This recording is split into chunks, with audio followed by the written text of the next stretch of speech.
Assalamualaikum warahmatullahi wabarakatuh. Saya Dian Permatasari. Di sini saya akan menjelaskan mengenai pendekatan konseling SFPT.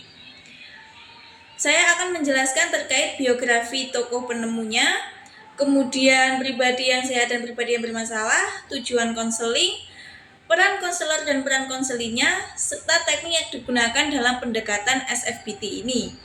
Kemudian saya juga akan menjelaskan terkait kritik pendekatan SFPT ini. Jangan lupa untuk menonton sampai selesai. Sebelum menjelaskan terkait tokoh-tokoh penemu pendekatan SFPT, saya akan menjelaskan terkait pendekatan SFPT terlebih dahulu. Pendekatan SFPT lebih menekankan pada kekuatan, sumber daya, dan ketahanan individu yang berfokus pada solusi konseptual. Konselor SFPT percaya bahwa konseli adalah individu yang memiliki kemampuan untuk menentukan tujuan pribadi penuh dengan mindfulness dan kemampuan atau sumber daya dalam menyelesaikan masalah mereka. Ada beberapa tokoh yang mendasari terbentuknya pendekatan SFPT ini. Tokoh-tokoh tersebut antara lain ada yang pertama yaitu Steve DeSazer pada tahun 1940 sampai 2005. Steve ini psikolog dan terapis asal Amerika Serikat. Beliau dijuluki sebagai bapak dari pendekatan SFPT. Steve memfokuskan solusi daripada masalah dan menekankan pentingnya pertanyaan-pertanyaan yang tepat untuk membantu klien menemukan solusi. Karya-karya dari Steve DeSazer yang terkenal yaitu Guide to Solution in Brief Therapy pada tahun 1985. Selanjutnya ada Inso Kimberg pada tahun 1934 sampai 2007. Inso Kimberg ini merupakan terapis keluarga dan kolega dari Steve DeSazer di Brief Family Therapy Center atau BFCT di Milwaukee, Wisconsin. Dia berkontribusi dalam pengembangan pendekatan SFPT dengan berfokus pada kekuatan dan pengecualian dalam situasi klien. Yang ketiga yaitu Michael Weiner Davis. Michael ini merupakan terapis dan pengajar pada pendekatan SFPT yang terkenal. Dia berfokus berbagai masalah termasuk trauma, kecemasan, dan depresi. Selanjutnya ada Bill O'Hanlon, merupakan terapis dan pengajar SFPT yang terkenal juga. Dia berfokus pada penggunaan bahasa dan pertanyaan-pertanyaan yang tepat untuk membantu klien menemukan solusi. Selanjutnya kita akan membahas terkait pribadi sehat dan pribadi yang bermasalah. Menurut pendekatan konseling SFPT, pribadi yang sehat adalah individu yang memiliki kompetensi dan kemampuan untuk menyelesaikan masalah. Mereka tidak terpaku pada masalah, tetapi fokus pada solusi. Yang kedua, sadar akan kekuatan dan sumber daya yang mereka miliki. Mereka percaya pada kemampuan mereka untuk mengatasi tantangan. Yang ketiga, memiliki fleksibilitas dan adaptif dalam menghadapi situasi sulit. Mereka mampu mengubah perspektif dan menemukan solusi kreatif. Yang keempat, terbuka terhadap pengalaman baru dan mau belajar dari kesalahan. Mereka terus berkembang dan maju dalam hidup. Sedangkan pribadi yang bermasalah menurut pendekatan SFPT yaitu individu yang hanya terpaku pada masalah dan kesulitan mereka, merasa tidak mampu menyelesaikan masalah tersebut. Kemudian, mereka memfokuskan pada kekurangan dan kelemahan mereka. Mereka memiliki kepercayaan diri yang rendah dan merasa tidak kompeten. Kemudian, kaku dan tidak adaptif dalam menghadapi perubahan. Mereka sulit menemukan solusi kreatif dan terjebak dalam pola lama. Yang keempat yaitu menutup diri terhadap pengalaman baru dan terpaku pada masa lalu. Mereka tidak belajar dari kesalahan dan mengulangi pola yang sama. Kemudian tujuan dari konseling SFPT yaitu mengidentifikasi dan memanfaatkan sepenuhnya kekuatan dan kompetensi yang dimiliki oleh konseli. Membangun kemampuan konseli mengenai masalah dan memilah hal yang tidak terkait atau tidak ada manfaatnya dalam menemukan masalah. Menolong konseli berfokus pada hal-hal yang jelas dan spesifik yang mereka anggap sebagai solusi masalah. Selain itu, tujuan konseling SFBT tadi terdapat tujuan konseling SFBT yang lainnya, yaitu yang pertama, membantu klien menemukan solusi, yang kedua, meningkatkan kemampuan klien, yang ketiga, mempercepat capaian tujuan klien, dan yang keempat, meningkatkan kualitas hidup klien.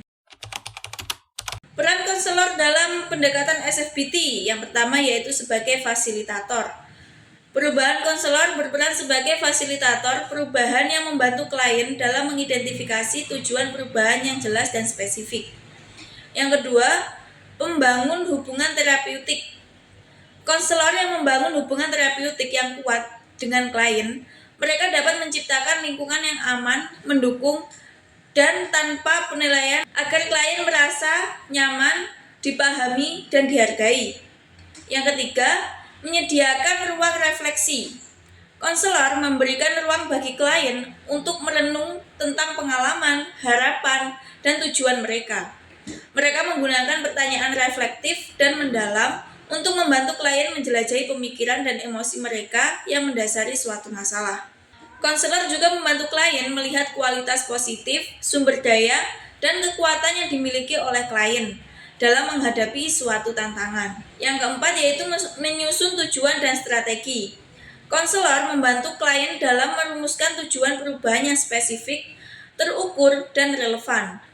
Mereka bekerja sama dengan klien dengan mengidentifikasi strategi dan tindakan konkret yang dapat diambil untuk mencapai tujuan tersebut. Yang kelima, yaitu mengakui dan memperkuat kemajuan konselor memberikan pujian, penghargaan, dan pengakuan terhadap kemajuan yang dicapai oleh klien.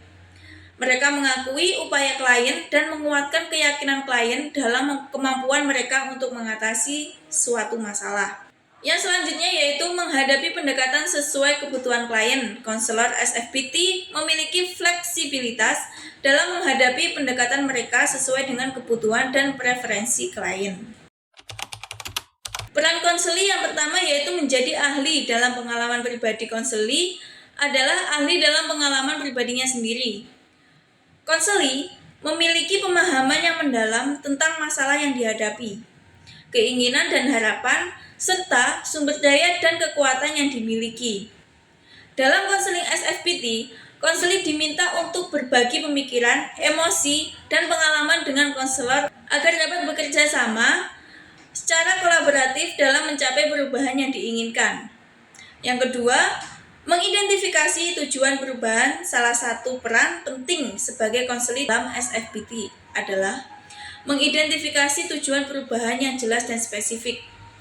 Konseli berpartisipasi aktif dalam merumuskan tujuan yang ingin dicapai dalam sesi konseling. Yang ketiga yaitu adanya kolaborasi dalam merencanakan tindakan. Sebagai konseli, dapat berkolaborasi dengan konselor dalam merencanakan tindakan konkret yang dapat membawa konseli menuju tujuan perubahan. Konseli berperan dalam mengidentifikasi langkah-langkah kecil yang dapat konseli ambil dalam kehidupan sehari-hari untuk mencapai tujuan tersebut. Kolaborasi ini melibatkan diskusi, refleksi, dan eksperimen dalam mencari solusi yang efektif. Yang keempat yaitu refleksi diri dan eksplorasi solusi. Konseli dalam SFBT merefleksikan pengalaman, pemikiran, dan emosi mereka sendiri. Yang kelima yaitu konseli harus mampu mengambil keputusan dan bertindak. Konseli memiliki peran aktif dalam pengambilan keputusan dan bertindak untuk mencapai perubahan yang diinginkan. Yang keenam yaitu membuka diri terhadap perubahan.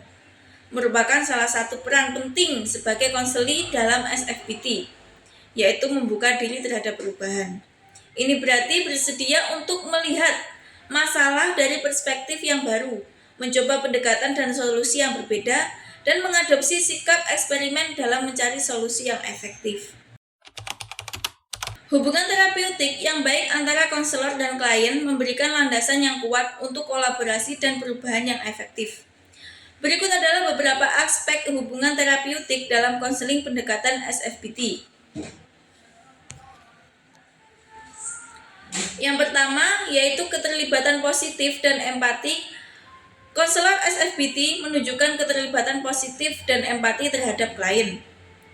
Mereka mendengarkan dengan penuh perhatian, menghormati perasaan, dan pengalaman klien, serta menunjukkan pemahaman dan dukungan terhadap perjuangan yang dihadapi oleh klien. Yang kedua yaitu sikap non-judgmental. Konselor SFPT menerima klien dengan sikap tidak menjudgment dan mereka tidak menilai atau mengkritik klien atas masalah pilihan hidup mereka. Sikap ini menciptakan lingkungan yang aman dan mendukung bagi klien untuk berbagi pengalaman dan menjelajahi solusi yang mungkin akan dilakukan. Yang ketiga yaitu membangun kolaborasi. Konselor SFPT membangun hubungan kolaboratif dengan klien. Mereka melibatkan klien secara aktif dalam proses konseling, menghargai pandangan dan tujuan klien, serta bekerja sama untuk merumuskan suatu solusi yang sesuai dengan kebutuhan dan preferensi dari klien. Yang keempat yaitu fokus pada sumber daya dan kekuatan klien. Konselor SFPT mengakui dan menghargai sumber daya, kekuatan, dan kualitas positif yang dimiliki oleh klien.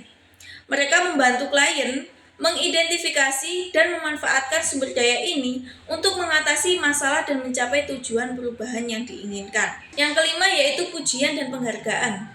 Konselor SFPT memberikan pujian, penghargaan, dan pengakuan terhadap upaya dan kemajuan klien.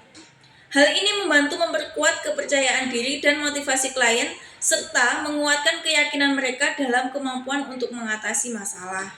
Yang keenam yaitu penekanan pada kolaborasi dan tindakan konkret. Hubungan terapeutik dalam SFPT mendorong kolaborasi antara konselor dan klien dalam merencanakan tindakan konkret. Konselor membantu klien mengidentifikasi tindakan-tindakan kecil yang dapat diambil untuk mencapai tujuan mereka, serta mendukung klien dalam melaksanakan tindakan tersebut. Ada 4 teknik dalam konseling pendekatan SFPT. Yang pertama yaitu coping question. Teknik coping question atau Solution Focus Brief Therapy SFPT mengacu pada penggunaan pertanyaan yang dirancang untuk membantu klien mengidentifikasi dan mengaktifkan strategi coping yang efektif dalam menghadapi masalah atau tantangan yang dihadapi oleh klien. Pertanyaan-pertanyaan coping question dalam SFPT seringkali didasarkan pada asumsi bahwa klien telah mengembangkan kemampuan coping yang dapat digunakan dalam konteks lain atau pada masa lalu mereka.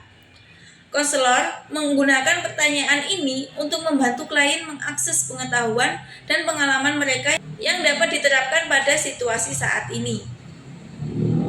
Contoh pertanyaan coping question yaitu, apa yang sudah Anda lakukan sejauh ini untuk mengatasi masalah tersebut? Atau, bagaimana Anda mengatasi suatu masalah yang serupa di masa lalu? Hal itu termasuk contoh dari coping question. Yang kedua yaitu complimenting, yaitu penggunaan pujian atau pengakuan yang disampaikan oleh konselor kepada klien. Tujuan dari teknik ini adalah untuk menguatkan dan memperkuat hal-hal positif yang ada pada klien, serta meningkatkan kepercayaan diri dan motivasi mereka dalam mencapai perubahan.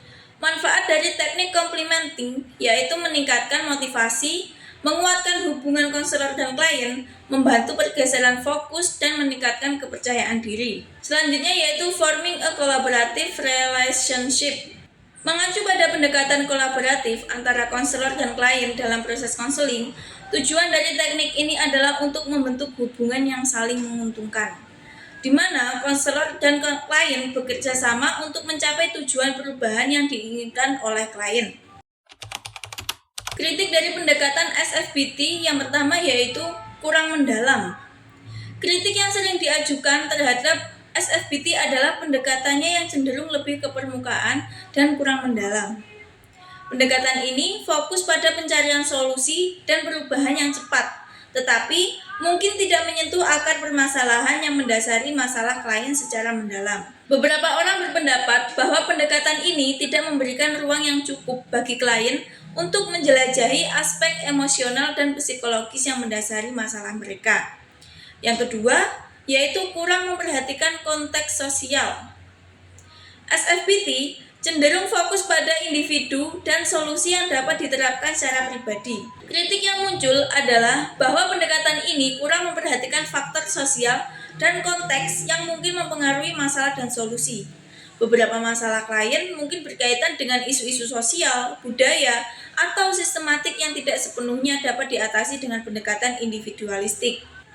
Yang ketiga yaitu kurang cocok untuk masalah yang kompleks. SFBT adalah pendekatan yang efektif untuk masalah yang terbatas, jelas, dan terfokus. Namun, kritik muncul ketika pendekatan ini diterapkan pada masalah yang kompleks dan multifase.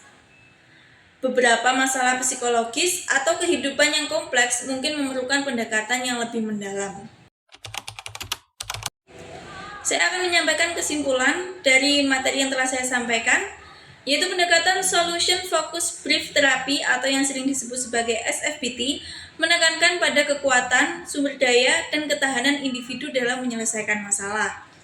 Pendekatan ini difokuskan pada solusi konseptual dan mempercayai bahwa konseli memiliki kemampuan untuk menentukan tujuan pribadi dengan penuh kesadaran dan menggunakan sumber daya yang ada. Pendekatan SFBT juga menekankan kolaborasi antara konselor dan klien, di mana konselor berperan sebagai fasilitator perubahan dan membantu klien mengidentifikasi tujuan perubahan yang jelas dan spesifik.